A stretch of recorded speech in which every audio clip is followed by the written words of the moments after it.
ఓ గాడిద ఉన్నది రజకునికి. ఆ గాడిద మీద ఒక దుప్పటి ఉన్నది, దుప్పటి మీద శ్రీరాముడు బొమ్మ ఉన్నది. అది ఊర్లో ఏ సేను మేయడానికి పోయినా ఎవరేమనేటోళ్ళు కాదు, దాని మీద దేవుడు శ్రీరాముడు కనిపించదు కాబట్టి దండం పెట్టేటోళ్ళు.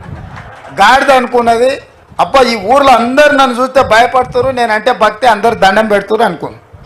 ఓ రోజు ఇట్లనే దొంగసేను మేయడానికి పోయినప్పుడు ఆ దుప్పటి చెట్టుకు తగిలి అది పోయింది.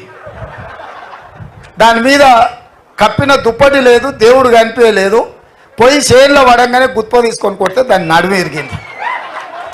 అంటే గాడిద కూడా రాముడిని దుప్పటిగా మార్చుకొని మీద కప్పుకుంటే మన ప్రజలు మంచోళ్ళు కాబట్టి చేను మేసినా కూడా దానికి దండం పెట్టిర్రు.